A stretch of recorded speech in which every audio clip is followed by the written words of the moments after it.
আল্লাহ রাব্বুল আলামিন ইব্রাহিম আলাইহিস সালামকে ৮৬ বছর বয়সে সন্তান দিয়েছেন। আলহামদুলিল্লাহ বলেন। মালিক কত দয়াবান যে মন থেকে যদি আল্লাহকেও বৃদ্ধ বয়সেও ডাকতে পারে, আল্লাহ ওই বৃদ্ধের হাতকে ফেরত দেন না। সুবহানাল্লাহ। আল্লাহ তাআলা ৮৬ বছর বয়সে সন্তান দিয়েছেন। আর এই শেষ সময় সন্তান পেলে সেই সন্তানের জবান থেকে আব্বু আব্বু যদি ডাক আসে, তাহলে মায়া দয়া মোহাব্বত কতটা বেশি। আল্লাহু আকবার।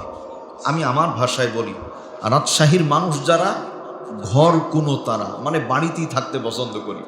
রাজশাহীর মানুষ বিদেশে খুব কম পাবেন, খুব কম। কিন্তু অন্যান্য জেলায়, আমি নাম বলছি না, অন্যান্য জেলার মানুষ অনেক বিদেশে আছে। মানে আমরা বাড়ি ছাড়তেই চাই না। এটা দোষ বলবো না, এটা একটা গুণ।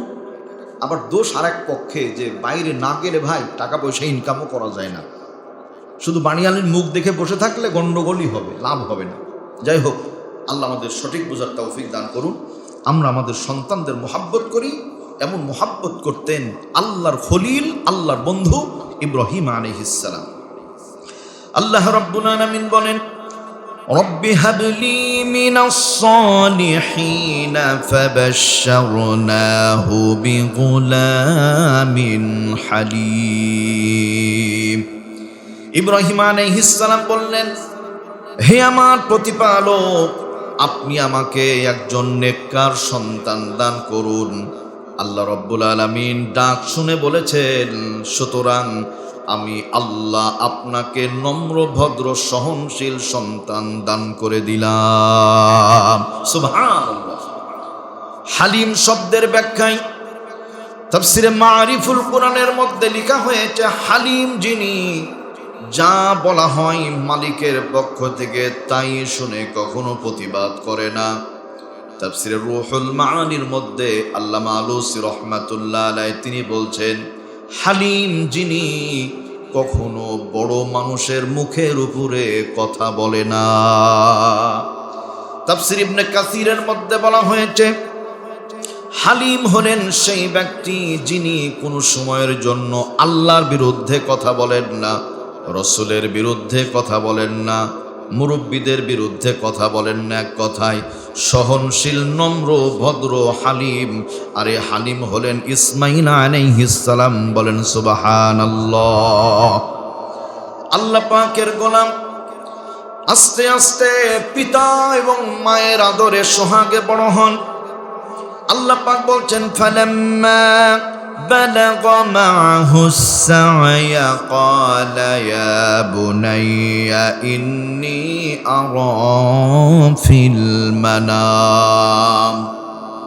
ফালাম্মা তৎপর যখন বালাগ পৌঁছে গেল, মাহু সাইয়া বাবার সাথে চলতে ফিরতে পারে, কথা বলতে পারে, বাবাকে হেল্প করতে পারে, কাজ করতে পারে, এমন বয়সে ক্বালা ইয়া বুনাইয়া ইন্নী আরা ফিল মানাম।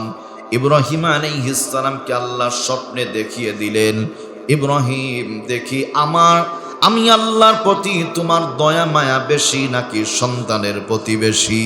আমি দেখতে পাচ্ছি তোমার সন্তানের প্রতি অগাধ দয়া, কিন্তু পরীক্ষা হয়ে গেল আমি আল্লাহর প্রতি দয়া বেশি কিনা। একদিন, 2 দিন করে 3 দিন পর্যন্ত আল্লাহ স্বপ্নে দেখিয়েছেন। আল্লাহর খলিল ইব্রাহিম নিজের সন্তানের কাছে বলছেন, বাবা আমি স্বপ্নে দেখছি আমি যেন তোমাকে জবেহ করছি। বলেন সুবহানাল্লাহ। ইয়া বুনাইয়া, হে বৎস, ইন্নী আরা ফিল মানামি আন্নী আযবাহুক। ইন্নী আরা, নিশ্চয় আমি দেখছি, ফিল মানাম স্বপ্নের মধ্যে, আন্নী আযবাহুক আমি যেন তোমাকে জবেহ করছি। হযরতে ইসমাঈল আলাইহিস সালামকে এই কথা বলার পরে ইসমাঈল আলাইহিস সালাম তিনি তার কাছ থেকে মতামত দিচ্ছেন পিতা। ইসমাঈল আলাইহিস সালাম বলছেন, হযরত ইব্রাহিম আলাইহিস সালাম বলছেন, ফানজুর মাযা তারা, এই ব্যাপারে তোমার মতামতটা কি বলো?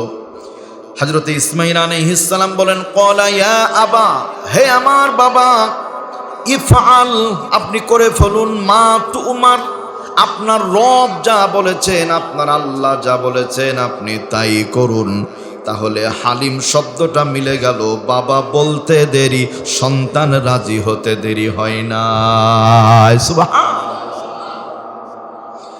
বলেন বাবা, পৃথিবীতে পিতা সন্তানকে যেমন ভালোবাসে, জনম দুঃখিনী মা ও দরদি তার চাইতে কম ভালোবাসেন না। বাবা আপনি দয়া করে আমাকে হাত পা গুনি বেঁধে নিবেন, আর আপনার চোখে একটা রুমাল দিয়ে বেঁধে নিবেন। বাবা দয়া করে ছুরিটা খুব মজবুত করে ধারালো করে নিবেন। বলছে হাত পা বাঁধবো কেন? বলছে হাত পা বাঁধবেন এই জন্য, আমি ইসমাইল যদি জবেহ করার সময় জোরে নাড়াচাড়া দিই, আমি ইসমাইলের পা আল্লাহর খলিলের গায়ে লাগলে আমার জন্য আল্লাহ সন্তুষ্ট হয়ে যাবে। আপনি আমার পিতা ঠিক আছে, কিন্তু আপনার সবচাইতে বড় পরিচয় আপনি আল্লাহর পয়গম্বর। এই জগতে আল্লাহ একজন নবীর শানি খলিল ব্যবহার করেছেন, তিনি হলেন ইব্রাহিম আলাইহিস সালাম। বলেন সুবহানাল্লাহ। আব্বাজান, এই জন্য আপনি আপনার চেহারাটা, চোখটা বেঁধে নিবেন। নিজের সন্তানের চেহারার দিকে তাকিয়ে এমন কোনো নিষ্ঠুর বাবা নাই যে জবাই করে হত্যা করতে পারে, শেষ করতে পারে। আপনি নবী, আপনি আমার পিতা, আমার প্রতি আপনার মায়া জন্ম নেবে, আপনি আমাকে জবেহ করতে পারবেন না এমন হতে পারে। আর বাবা সন্তান যদি আমরা জবেহের কাজে না পাশ করতে পারি, মালিকের কাছে ধরা খেতে হবে। এই জন্য চোখটা বেঁধে নিবেন। বাবা আপনার কাছে আমার শেষ একটা আবদার, জবেহ করার পরে রক্ত মিশ্রিত, রক্ত মাখা পোশাকগুলি আপনি একটু আমার মায়ের কাছে জমা দিবেন। এই পৃথিবীতে প্রতিটা মা বাবা সন্তানের স্মৃতি নিয়ে বেঁচে থাকে। মাকে আমার সালাম বলবেন, আর জানিয়ে দিবেন আমি আল্লাহর মাল, আল্লাহর নামে আমি কুরবানি হয়ে জমিন ছেড়ে চলে গেছি। বলেন সুবহানাল্লাহ। কতটা আল্লাহর প্রতি ভক্তি শ্রদ্ধাশীল হলে সন্তান পিতার এই কথায় রাজি হয়ে যায়।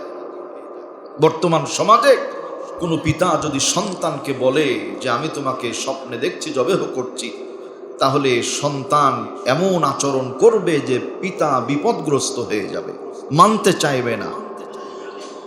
সম্মানিত ভাইয়েরা আমার, আল্লাহ রাব্বুল আলামিনের গোলাম যখন দুইজন গোলামি একত্রিত হয়েছেন, আল্লাহ পাক তখন দেখেন যে হ্যাঁ দুইজনই মোটামুটি প্রস্তুত।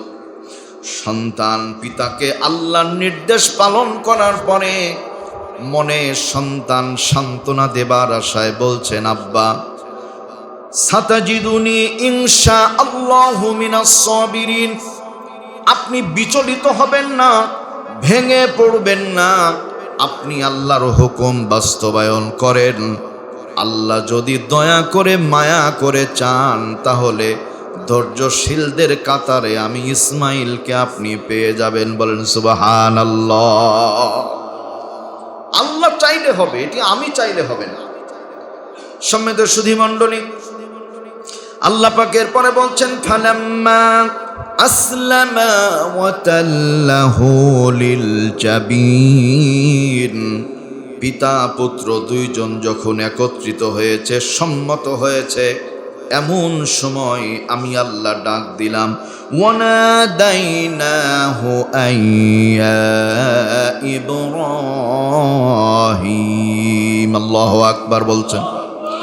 আল্লাহ পাক বলেন, হ্যাঁ ইব্রাহিম, কদ সাদ্দাকতার রুয়া, নিশ্চয় আপনি আপনার সেই স্বপ্নাদেশকে সত্য বাস্তবায়ন করেছেন। ইন্না কাযালিকা নাজজিল মুহসিনিন, আমি আল্লাহ সৎকর্মশীলদের প্রতিদান এভাবে দিয়ে থাকি। ইন্না হাযা লাহুল বালাউল মুবিন, নিশ্চয় এটা মহান একটা পরীক্ষা। ওয়াফাদাইনাহু বিযিবহিন আযীম, আমি আল্লাহ একটা পশু দিয়ে এই সুন্দর কুরবানি, মহা কুরবানির ফয়সালা করে দিলাম। বলেন আলহামদুলিল্লাহ। তাফসিরে জালালাইনের মধ্যে লেখা হয়েছে ইব্রাহিম আলাইহিস সালাম সন্তানকে বলেছিলেন যে আমি স্বপ্নে দেখছি তোমাকে কুরবানি করছি, কুরবানি করে ফেলেছি এমনটি নয়, কুরবানি করছি। তো কুরবানি করা পর্যন্ত আল্লাহ নিয়ে গেছেন। আল্লাহর যেহেতু কাম্য নয় যে পৃথিবী থেকে বনি আদম হত্যা হয়ে যাক, সেই জন্য ওই পর্যন্তই রেখেছেন। আল্লাহ ইসমাইল আলাইহিস সালামকে বাঁচিয়ে জান্নাত থেকে দুম্বা কুরবানির জন্য আল্লাহ নিজেই পাঠিয়ে দিয়েছেন। সুবহানাল্লাহ। প্রিয় বন্ধুরা আমার, তাহলে দুনিয়াতে মানুষ হত্যা হোক এটি আল্লাহও চায় না, কাজেই আমরাও চাইব না। ইনশাআল্লাহ সবার বেঁচে থাকার অধিকার আছে।